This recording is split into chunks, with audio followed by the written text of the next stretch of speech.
The Power Factor Show with Rick, Steve, and Caleb. Episode 65, Part 1. You can find this podcast and others at Gun Rights Radio Network, gunrightsradio.com. Podcasting freedom. Brought to you by Safariland and Hodgdon, the gunpowder people. Welcome to Power Factor Show. I'm Rick. And I'm Caleb. And we're going to do an episode, first of probably more than one, and we're going to do stage reviews. And we actually asked for this. We asked our viewers to send in stage designs. We got it coming, too. Yeah. And the kind of the point of it is I thought it was kind of interesting to look at the stage designs and look at them both from the perspective of, are they legal? Are they practical? Because a lot of times I think one of the things I've noticed about new stage designers, people who are new to designing stages, that is that they'll usually miss some aspect of either legality, practicality. It's dangerous. It would take a week to set it up. We don't have an ocean liner to use as a prop. Which is really too bad, because that was a cool stage. Yeah. So whatever the shortcomings might be, and then some of it is just preference. Like I'll look at a stage and go, well, that's an interesting shooting test, but I still don't like it.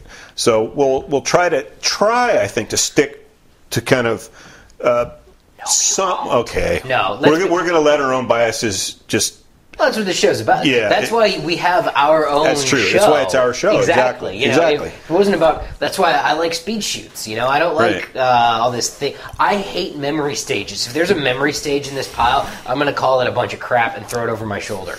I'm just saying. Right. If you find one, give it to me so I can throw it over my shoulder. Okay. So here we go with our stage reviews.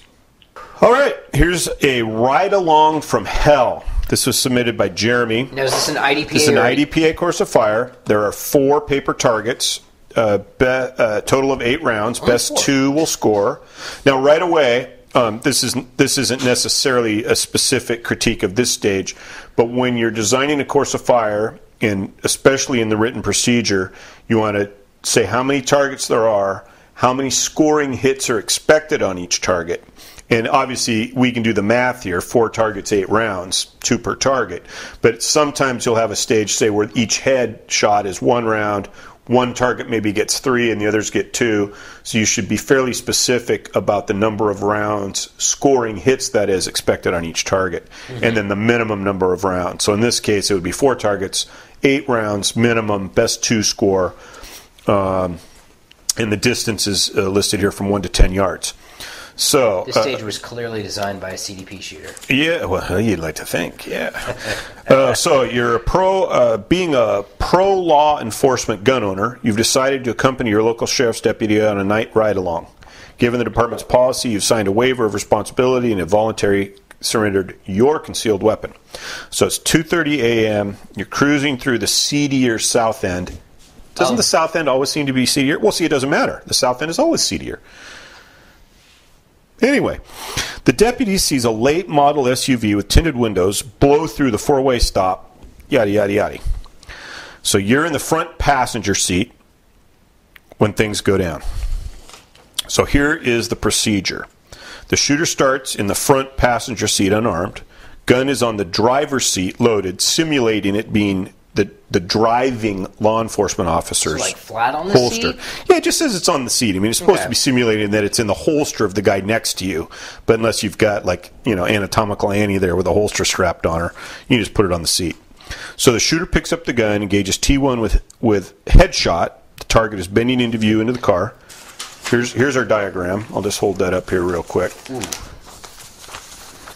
So this is actually a little diagram. Over here. Yep, you're over here. And that's where the action starts.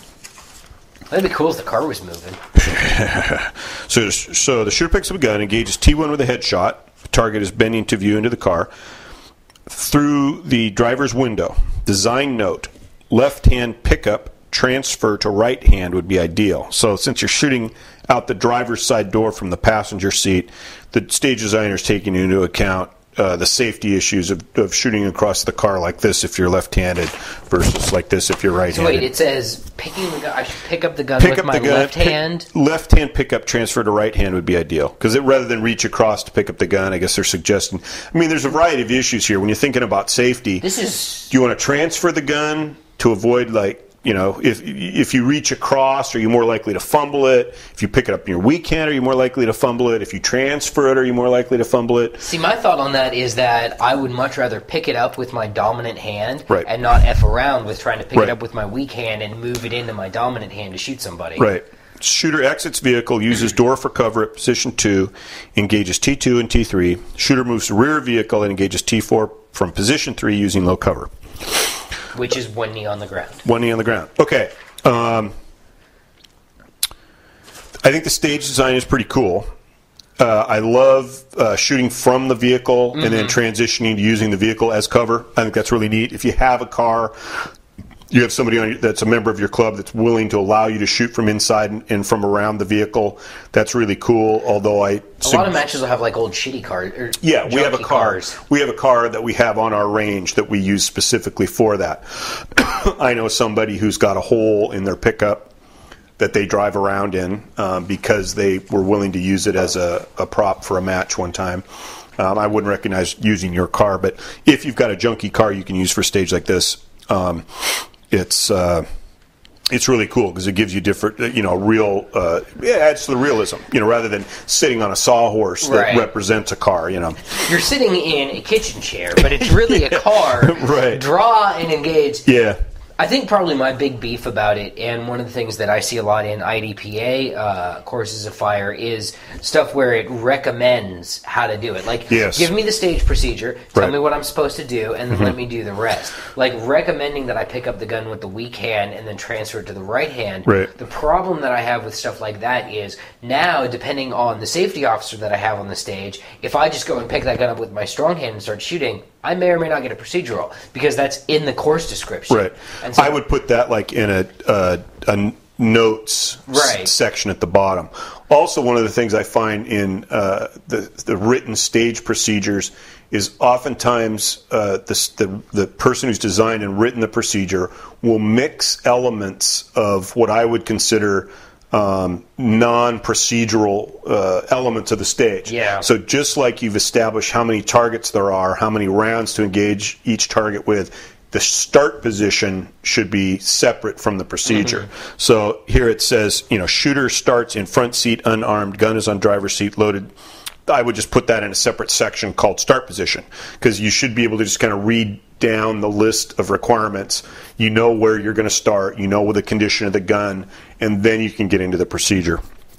One of the things that I honestly like about USPSA is that because there's, a million USPSA classifier stages which use a standardized template, most USPSA stages then use that same template. And I've seen that template adapted very well for IDPA matches as well. They'll have, the start position and stage procedure and scoring, and then under that they'll have a box for scenario. And then that'll detail out the scenario. And I think that, and we'll actually show a diagram of kind of the USPSA format here in a minute. And I think that works very well for IDPA to prevent some of the shenanigans that you see in the free-form course descriptions. And I also dislike, although it's not really evident in this one, I dislike seeing elements of the scenario worked into the procedure. I agree. They should 100%. Be completely distinct. The procedure is just like the technical outline of what's expected from you. So in that sense, shooter starts in the front seat unarmed. That's your start position. With the gun on the driver's seat. Okay with that. Okay, so I usually also like the procedure to always begin with at the start signal ... because that's how the stage is going to start. Shooter picks up gun, engages T1 with headshot. If in the initially you'd indicated that T1 required one shot, it wouldn't need to be repeated in the procedure. It's just a matter of how you order the sequence of requirements for the stage as the designer and as the reader. You want it presented in a sequence that makes sense. without kind of mixing up the elements of the procedure itself from the other requirements of the stage. The target is bending into view in the car. That'll be evident from the stage setup. When you sit down in the car and you see the target is in the window, and then it's identified in the stage diagram as T1, that's clear.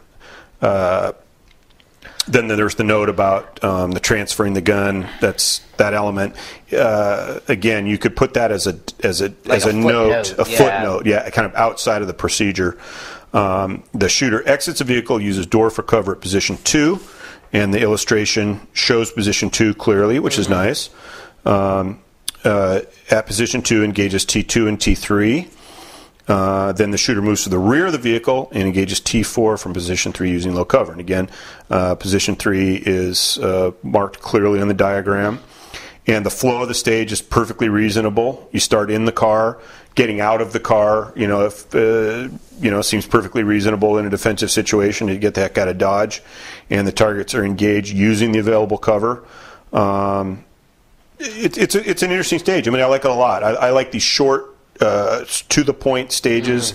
The sequence of events seems very rational and obvious. Sometimes I'll see a stage where I'll kind of go, well, why do you specify engaging in that sequence? Or why am I doing this? Yeah, why did I shoot this guy twice and this other guy 3 times? And there's certain elements that are kind of confusing. That's a really good point. One of the things about the course of fire description, and something I've always felt very strongly about, is the point of the stage description and the course of fire description is so that when the shooter is then given the stage briefing, they don't say, why am I doing this? Yeah. If your shooters are asking, well, why the hell are we doing this? There's something wrong with either the way the stage is being briefed or with the way it's written in the course description. Mm-hmm. Because if it's completely counterintuitive, there needs to be an explanation for it. Like, for example, whenever tack sequence is involved. Yeah. So I'd say now, having seen a lot of stages designed, one of the things that usually comes up whenever we've shot over or around a vehicle is some have argued that you should not be shooting over the trunk of the car if you could pie around the roof structure of the car. I think that pretty clearly says, though, low cover means one knee on the ground. That is a defined... Yeah, and there's no problem with shooting over the horizontal surface of the trunk of the car. Mm-hmm. But it seems like every time we have a stage where we're using the car as cover, somebody always seems to want to shoot around part of the car rather than over it. And one of the things about shooting around the roof structure of the car is you can shoot out the rear window. And so that's why I like to shoot over the trunk, because there's less chance of some part of the vehicle getting in the way of the shot. If you're pieing around a glass surface, you also have potential ricochet issues with angled either the windshield or the rear window. So I just like having a nice horizontal surface to shoot over. Again, if you're using low cover, you've got 50% of your body behind the car, your knees on the ground. So I don't really have any criticism of this stage at all, beyond just making sure that you've got the written procedure broken out into the number of targets and the hits required on each target, a separate kind of notation of the start position, the description, the written stage procedure, being very specific and sticking only to the requirements that are expected of the shooter in the sequence they're expected, and then a distinct scenario that is separate from the procedure. And I think for the most part this fulfills all of that. I mean, I like the scenario. I think is cool. The police ride along. I didn't read the entire scenario, but I think it's a realistic sounding scenario. Essentially like a traffic stop gone bad. And I like it. It's fairly short range, which is neat. The spirit of IDPA. The spirit of IDPA. The round count is pretty low. One of the things that we do at our club, which is not, there's absolutely no requirement, is that we rarely will have a stage that requires a minimum of 9, 10, or 11 rounds. Because it gives a tremendous... Well, the divisions aren't. They're not shooting against each other. But the reason that we did it is because when our club first started, we were drawing about 30 shooters per match. And it's nice to be able to directly compare your scores to 30 other shooters instead of only the 5 or whatever that are in your division. So if it's a matter of either everybody reloads or nobody reloads, you can essentially compare your performance to everybody else. Whereas if it's a 10-round course of fire, the CDP shooters, even the best CDP shooters, probably going to be a second or 2 or 3 slower than the shooters in ESP or SSP, just because they had to do a reload that the other guys didn't have to do. And again, the scores aren't directly compared in the match results, but I think it's nice as a competitor to say, oh, I beat that guy, rather than, if I hadn't had to reload, would I have beat that guy? Yeah. And so this is a nice 8-round stage. Everybody in the auto pistol divisions can complete it without having to reload. And, yeah, I think it's cool. Cool. All right, so our next stage is from Jesse Welling, and it's a USPSA stage.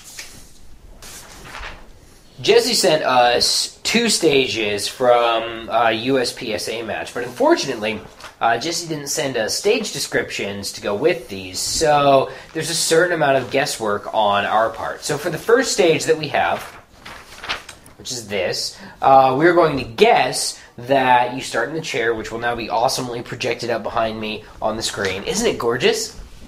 And you start in the chair, there's 4 targets, you get up, there's a low port, you go over, shoot those guys, and then there's 2 pepper poppers, one of which activates a drop turner, and one of which activates a swinger. I like the end of the stage with the pepper poppers and the drop turners and the swinger. The rest of it, I'm not really that big of a fan of, actually. One of my big things that I'm not a huge fan of is seated starts, actually. I don't like, and I'm assuming that you're drawing your gun from a seated start. That's what I was going to. And I don't mind seated starts if it's a gun on the table sort of thing. Well, then maybe it is. Or an unload, right? But we don't have a stage description, Jesse. Right. So next time, stage description. Yeah. So table start. So we're gonna unloaded table start, maybe. Unloaded holster starts, unloaded table starts, These are great ways. So the stage itself, I mean, it's got some upside down targets. It's a pretty straightforward USPSA stage. But what when you hand that back to me, what I want to kind of talk about with this stage specifically is seated starts and why they blow. When you have people start with a loaded gun from the seated position, it is really, really easy for a lot of shooters to draw that gun and then cover their own body. And not even like an unimportant part of their body like their fanny, but like a big meaty part of their body that protects the femoral artery. And the last thing I want to do is have somebody shoot a 40 round and major power factor into his femoral artery and bleed out on my stage. Which is why I am just not a fan of loaded seated starts. If you have this situation, one of the things that I like to do is recommend have in the stage description, you have to stand and then draw if you're starting loaded. I think I'm just... And again, the rest of the stage, actually pretty cool. If that stage is a table start, awesome. I think it's a cool stage that forces the shooter to do some difficult things. But a loaded start, I'm just not a big fan of.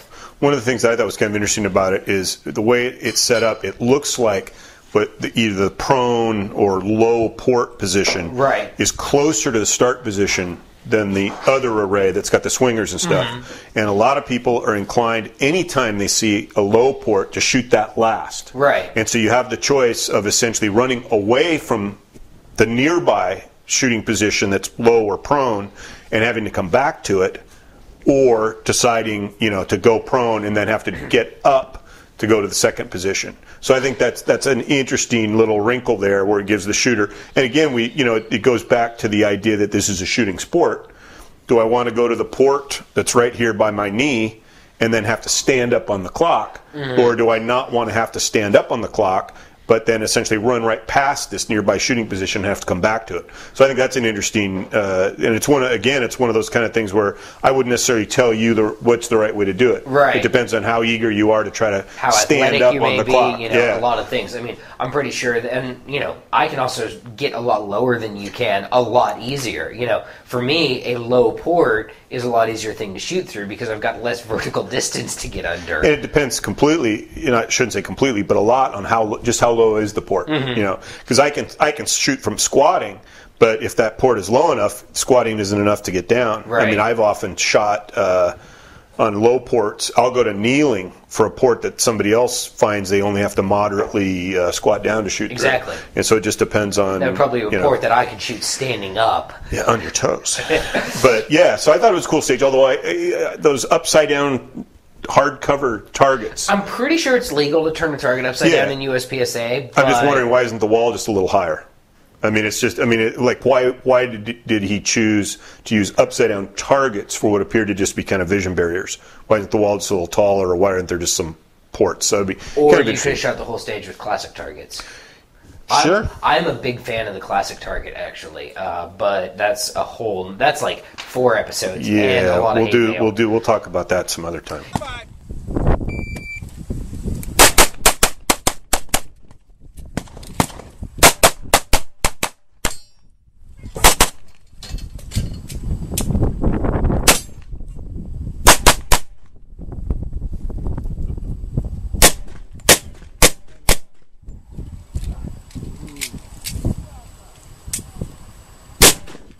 Now, the next stage from Jesse, I actually really like, because this is a stage that on the surface appears to be very simple, but is actually a really neat stage with a lot of different options. Now, assuming for the moment that the swinging targets on here are not out and back, so, that they actually swing and continue to swing. Just like tip out. Yeah. Right. So you start with behind a barricade. Your paper targets are behind another barricade 7 yards downrange, and then you have 2 poppers that are your activators, probably 10 yards or whatever. So what I like about this is there's no way, I'm assuming again, that I'm not going to be able to shoot the right-hand array from the left side of the barricade unless I'm like super duper athletic and flexible.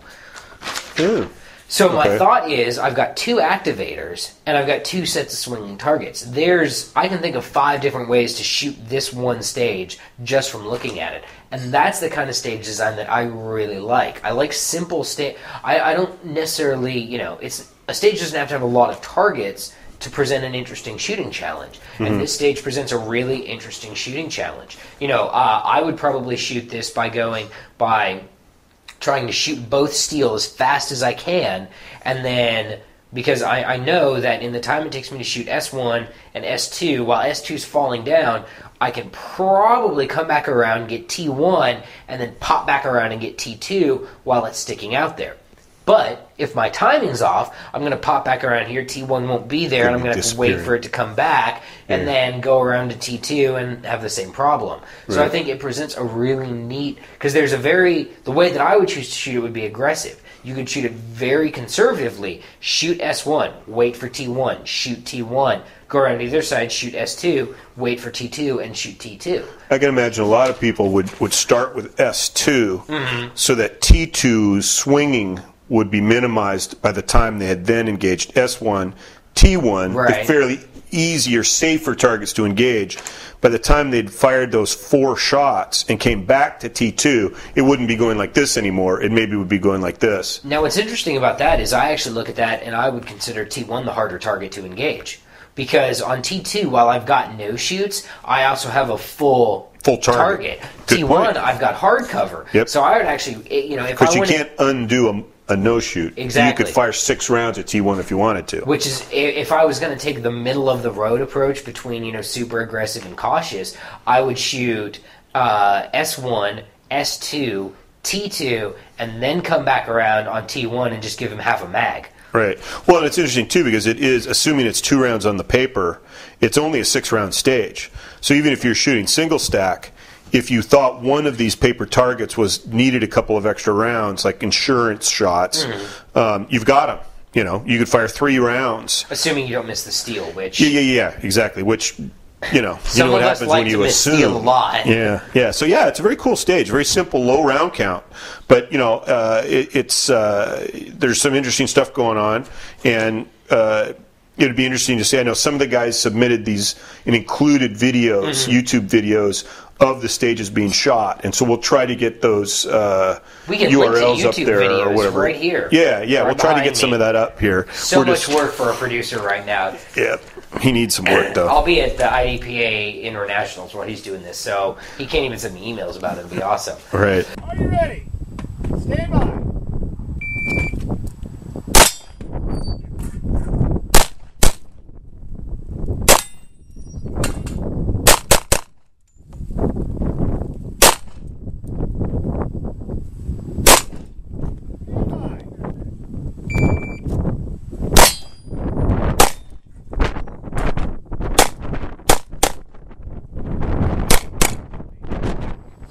All right, so what's our next stage? This is another IDPA stage from Dave. This is a Vickers count, 1 threat, 1 non-threat, and a mini hardcover. What? Well, he's got like this. It's supposed to be a baby. Wouldn't the baby be a mini non-threat? Well, depends on whose baby, maybe. So, the scenario is, I think the scenario's on here. We call this stage the X.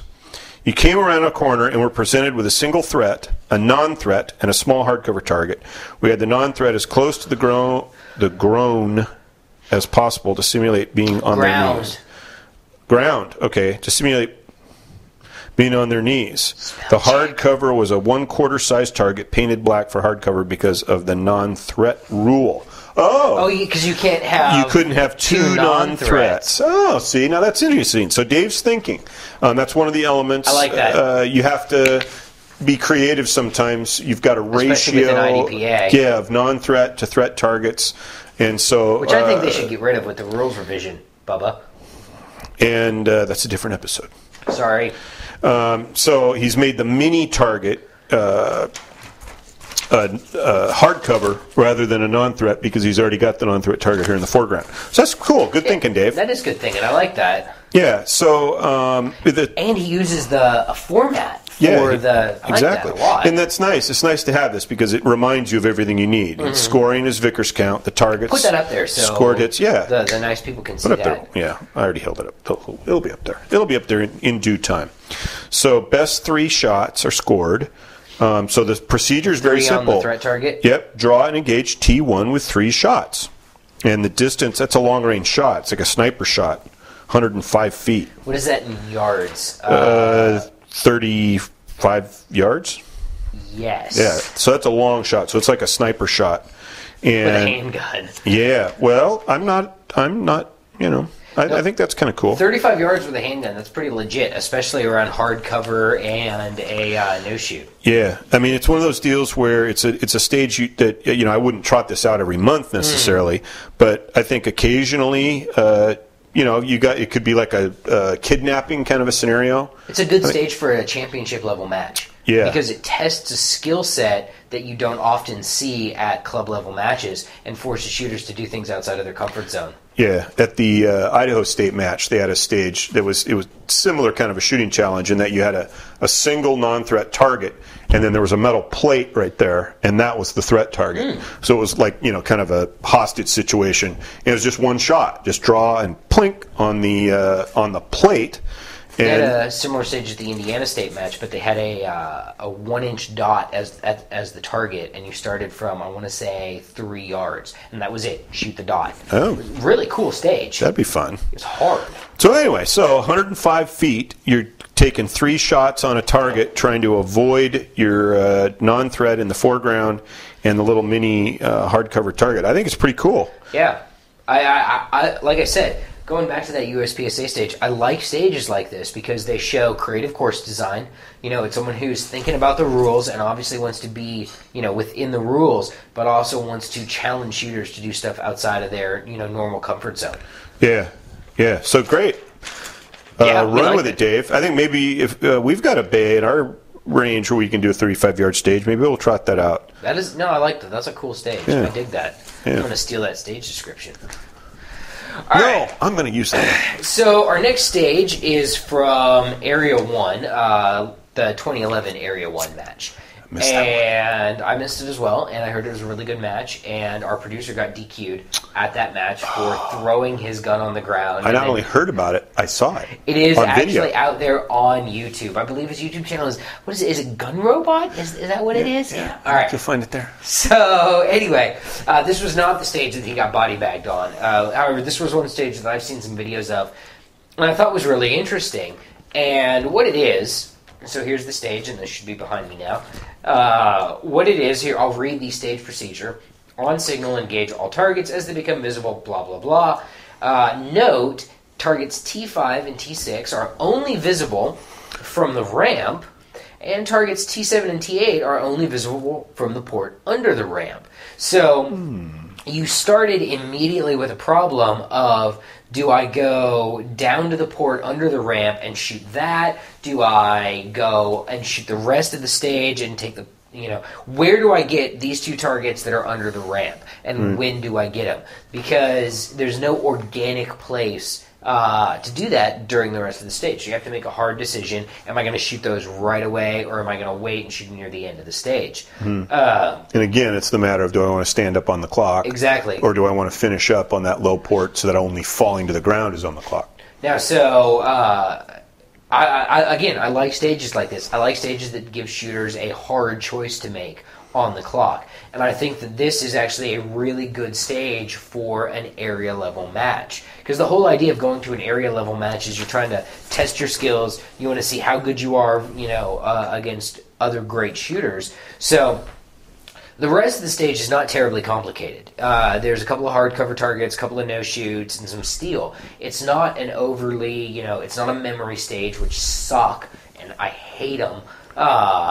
It's just a fairly straightforward shoot 'em as you see 'em stage with that wrinkle thrown in of the ramp and those two targets, which I think is a really great way to break shooters out of that, 8 targets in a port, 8 targets in a port, 8 targets in a port. And it looks like he's done a good job of breaking it up in the sense that it looks like there's possibly some options here, like T1 maybe can only be engaged from around the far left side of the wall structure, but then maybe PP1 and PP2 could also be engaged from there, or they could also be engaged from the port that's opposite T4, and the barrels maybe. Our producer is nodding, so I would assume yes. Yeah. So it's a variety of cool stuff here with decision making and of course ammo management playing into it. Right. If you're shooting open, you don't have to reload. If you're shooting, unless you miss that steel a bunch. Right. Exactly. Single stack, you might reload 3 or 4 times. Yeah. L10, you're going to reload a lot. So this is, I think this is a really great example of what a major match stage in USPSA matches should look like. It gives the shooters the opportunity to, shoot fast and have fun, shoot some steel, but there's that one wrinkle, and it's not a crazy thing. You're not hanging upside down off of a tripwire trying to do, reverse curls or something like that. It's just a very simple decision that a shooter has to make. Stand by.